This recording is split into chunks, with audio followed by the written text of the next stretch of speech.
Hey guys, this is Jaron with retipster.com, and today I'm going to walk you through how to use Facebook ads as an alternative to direct mail marketing. We're essentially going to be using the same list we would use for direct mail, but instead of sending out letters and postcards, we're going to be using a Facebook ad instead. So to get things started, you'll need to pull a list from a data service provider like DataTree or Agent Pro 24/7 or whatever provider of your choice, just like you normally would when you do a direct mail campaign. There's a lot that goes into scrubbing a list like this, and I don't want to take the time in this video to explain all that. If you need a refresher on how to scrub and prepare a list for marketing purposes, beneath this video are some links to material that can walk you through that step. It's an extremely important step, so don't skip out on it. If you don't scrub your list according to your needs and desires, you could waste a lot of marketing dollars on Facebook and generate leads that aren't good quality. Once you have your list scrubbed and ready to go, it's going to look something like this. As you can see, I have a lot of really helpful information here. I have the property address, the APN number, the county, the owner's first and last name, their mailing address, the legal description, and a number of other things. Now, our next step here is going to be to gather phone numbers and email addresses for our marketing list. Some list brokers or data service providers may be able to provide all of the information you need in one place, but for me, focusing on the land flipping business, I find that I need to pull my property related information from a place like DataTree and then use another data service provider for phone numbers and emails. My go-to is datafinder.com. So let's go ahead and hop over there right now. All right, now that we're at datafinder.com, I'm going to go ahead and just log in. As you guys can see here, the very first thing we have are a previous list that I've had service already. What we're going to do is we're going to go here to the left-hand side, and where it says Start a Consumer Append, we're going to go ahead and click that.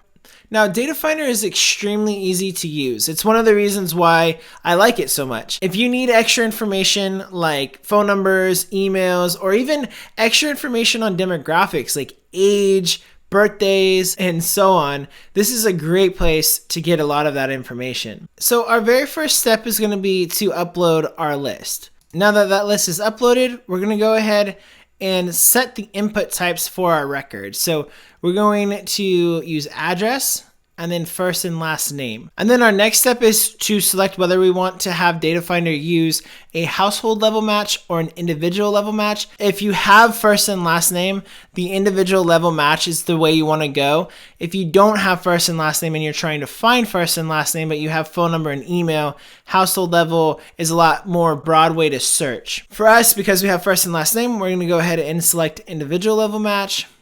And then we select what data we want. So we want email and we want phone number. And then if I wanted to get social media handles or other demographics, I mean, they have a really long list: gender, occupation, language, a number of different things. And then it goes on even beyond that with lifestyle and interests, like what kind of magazines do they subscribe to, whether they're a political donor, all kinds of stuff. And then they also have another layer of data that you can find on them: financial, household, and auto data. So what's their estimated household income, the year, make, and model of their vehicle. Again, it's quite a lot. And then the last option here for data is a number of different scores that are actually designed by Data Finder to help you get a gauge as to whether they're wealthy or not, or if they give a lot to charity, or how high they score on interest in DIY projects, etc., etc. So now that we have all of our criteria selected, I'm going to go ahead and continue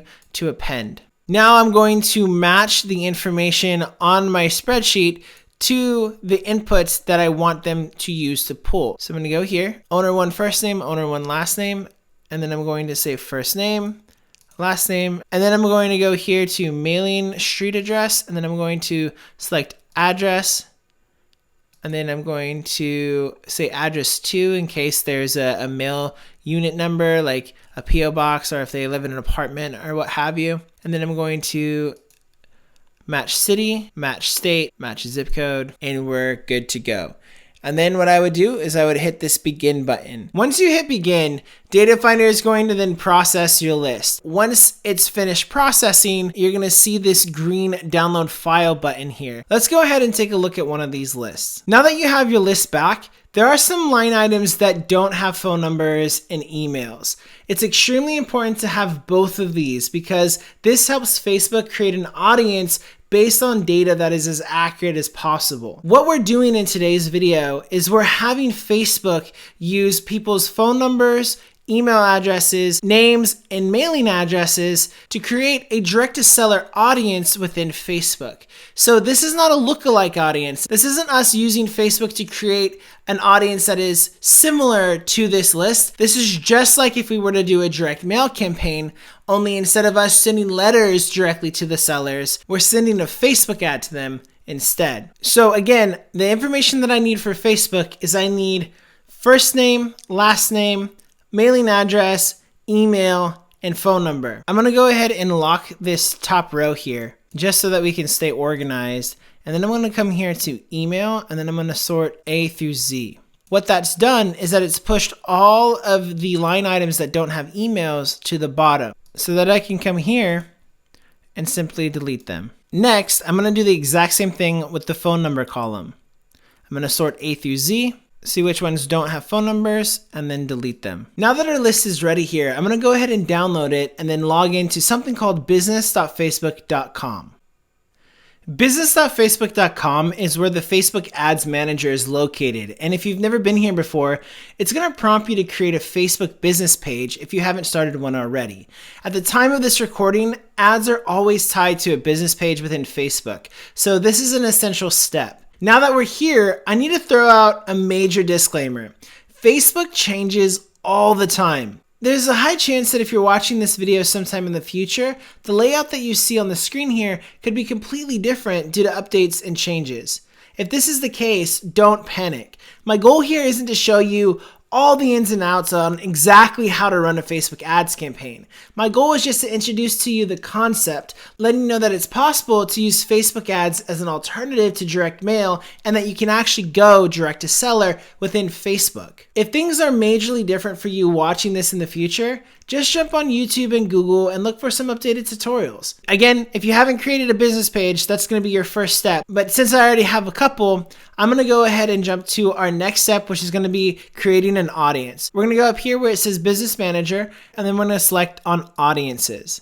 And now that we're here, we're just going to simply follow the prompts. We're going to click this blue button that says Create Audience, Custom Audience. We're going to use Custom List, and then we're going to go ahead and click Next. It asks if our list includes a column for customer value, which it does not. Then we're going to upload our list and then confirm that the identifiers match. So email to email, phone to phone. This is zip code. And now that we've confirmed all of our identifiers match, we're going to click this Upload and Create button. And now our list is created. I'm now going to go ahead and get out of Audiences by clicking this Home button. And then I'm going to go back up here to where it says Business Manager, and then I'm going to select Ads Manager. Now that we're here, there are 4 sections for us to go over: Account Overview, Campaigns, Ad Sets, and Ads. Starting with the Account Overview tab, this simply serves as a snapshot of performance for each of the other tabs, and for our purposes isn't as important as the other 3. The remaining 3, however, Campaigns, Ad Sets, and Ads, are really important, and they actually build on each other. At the campaign level, an advertiser declares the objective of an ad campaign, essentially telling Facebook to optimize this ad for a particular goal, like engaging with an audience, building traffic to a landing page, converting leads, and so on. Then, within a particular campaign, the next step is to build one or several ad sets under the Ad Sets tab. Within an ad set, an advertiser declares what audience they want to target, what demographics like location, age, gender, and other interests and behaviors, as well as setting up the budget limits for how much they want to spend. One of the reasons why people may create several ad sets under one campaign is so that they can split test several different audience types to see which one will convert the best. Now, for our purposes, it's within this ad set section that you're going to select your custom audience to market to. And I think that it's worth noting that when you go back to the Campaigns tab and you create a new campaign, Facebook will walk you through each step of the process from start to finish. Once we finish up the ad set section and declare our audience, our final step is to actually create an ad under the Ads tab. These are the actual posts that will display in news feeds and are commonly referred to as the creative. There are a number of different ways a creative can be designed, including text, several pictures, a single picture, a video, etc. But to give you an example of what I've used in the past, here's a sample of a video ad I ran a few months back. Do you own vacant land that you're looking to sell? Maybe you bought some property years ago thinking that you'd build on it or use it for camping or vacations, but life's gotten in the way. And now you're stuck paying property taxes on a property you don't really use much anymore. Not too shabby, right? Also, if you look at my ad copy here, I'm by no means claiming to be the world's leading expert on ad copy, but if you wanted to use mine as kind of a starting point, you can download the exact ad copy for this particular ad through a link beneath this video. Once your creative is designed and you set up everything properly, simply set your ad live and you should be good to go. I hope you found this video helpful. For more real-world guidance on how to grow wealth and gain financial freedom, come and join us over at aritipster.com.